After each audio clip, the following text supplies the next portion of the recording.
करके धीरे धीरे भगवान बुद्ध के पास में पहुंची, जहाँ जेत वन में भगवान बुद्ध का वास था। जेत वन में कृषा गौतमी यानी कृषा जम्मा यानी कृष्णा आंखों में आंसू लेकर के रोती हुई बिलखती हुई भगवान बुद्ध जहाँ ठहरे हुए थे जेत वन में, उसी जेत वन में जब कृष्णा पहुंची तो जा करके कृष्णा जैसे ही पहुंची तो पहले तो कृष्णा ने भगवान बुद्ध को प्रणाम किया और प्रणाम करने के बाद अपने पुत्र को भगवान बुद्ध के सामने रख दिया।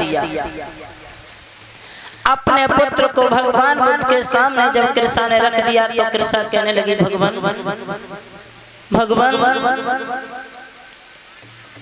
मेरा पुत्र खत्म हो गया है, तुम इसे जीवित कर दो। तो भगवान कहने लगे, आप कौन हो? तो कृष्णा कहने लगी, हम एक कृष्णा हैं और इसी श्रावस्ती में रहते हैं। भगवान मेरा पुत्र खत्म हो गया है, मेरे पुत्र को किसी सर्प ने डस लिया है। मैंने ये सुना है कि तुम समदर्शी हो, समवर्ती हो, तुम भगवान बुद्ध हो, तो मेरे पुत्र को जीवित कर दो। तो भगवान कहने लगे, कृष्णा जो इस संसार में आता है उसे एक न एक दिन जाना होता है, जो इस संसार में आता है उसे एक न एक दिन जाना होता है। कृष्णा तुम्हारा पुत्र अब जीवित नहीं होगा।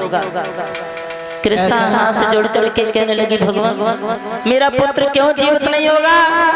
भगवान मेरा एक ही सहारा था, यही मेरे स्वामी तो मुझे कुछ दिन पहले छोड़ करके चले गए। मेरा एक ही सहारा मेरा पुत्र था, वो भी हमसे जुदा होकर के जा रहा, और आप ये कह रहे हो कि तुम्हारा पुत्र जीवित नहीं होगा।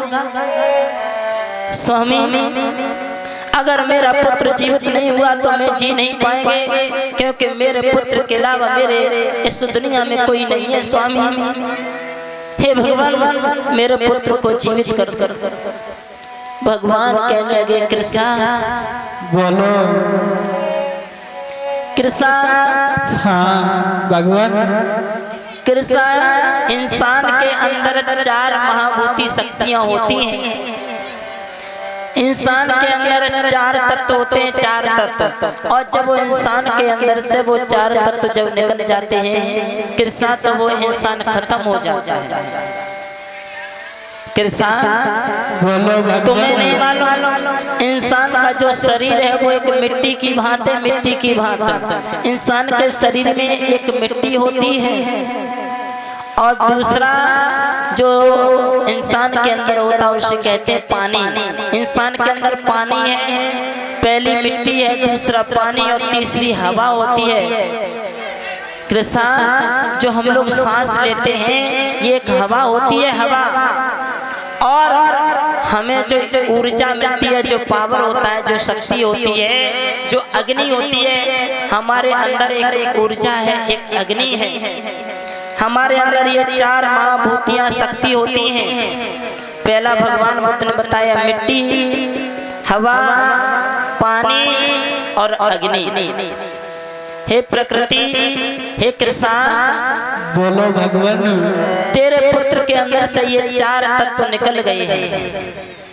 कृष्णा बोलो भगवान। जैसे एक मिट्टी में बर्तन होता है, बर्तन में मिट्टी होती है, और उस मिट्टी में जब तक हवा ना लगे और जब तक अग्नि ना लगे, जब तक सूर्य की किरण ना पड़े, जब तक उसमें पानी ना डले, तब तक उसमें अन्न नहीं उगता है। इसी तरीका से ये शरीर होता है, जब तक इस शरीर में पानी नहीं मिलेगा, हवा नहीं मिलेगी, ऊर्जा नहीं मिलेगी, तब तक ये मिट्टी मिट्टी के समान बनी रहेगी।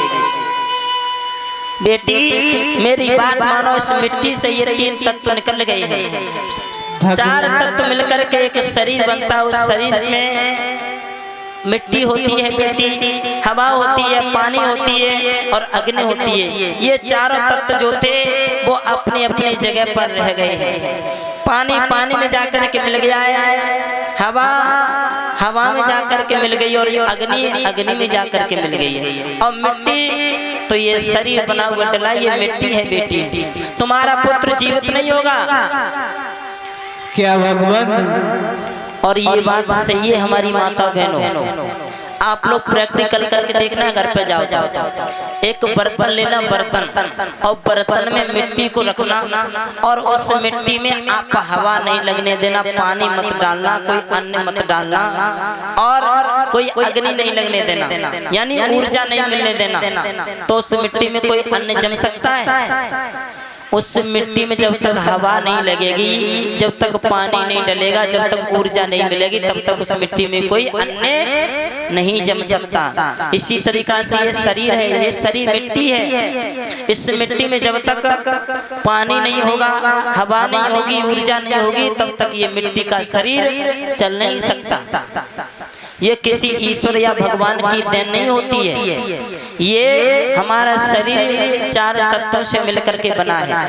इन 4 तत्वों से मिलकर के मेरा शरीर बना है और इन्हीं 4 तत्वों से मुझे खाने के लिए भी मिलता है। इन 4 तत्वों से मेरा शरीर भी चलता है और इन 4 तत्वों से मुझे खाने के लिए भी मिलता है। मेरा जीवन यापन होता है इन्हीं 4 तत्वों से। हम लोग खेत में कोई फसल करते हैं तो उसमें पानी डालते हैं, हवा भी लगती है, ऊर्जा भी मिलती है और मिट्टी भी होती है, तब कहीं जाकर के गेहूं तैयार होते हैं। तब हम गेहूं काटते हैं और गेहूं काटने के बाद तब मेरा पेट भरता है और वही गेहूं हम बेचते हैं, तब पैसा आता है, तब इससे हमारा जीवन यापन होता है। तो इन्हीं 4 तत्वों से मेरा जीवन यापन भी होता है और इन्हीं 4 तत्वों से हम जीते हैं। एक विद्वान ये कहता है इन्हीं 4 तत्वों को भगवान कहा गया। भगवान, एक विद्वान ये कहता है भगवान बुद्ध ने अपने जीवन में 4 तत्व बताए, पर कबीर दास जो थे, कबीर दास ने अपने जीवन में 5 तत्व बताए। 5 तत्व कबीर दास ने 5 तत्व अपने जीवन में बताए और इन्हीं 5 तत्वों को भगवान कहते हैं। भगवान भमाने भूमि या मिट्टी, भग गमाने गगन आकाश, भमाने मिट्टी या पृथ्वी, मिट्टी भमाने मिट्टी, भग गमाने गगन और बान माने आकाश।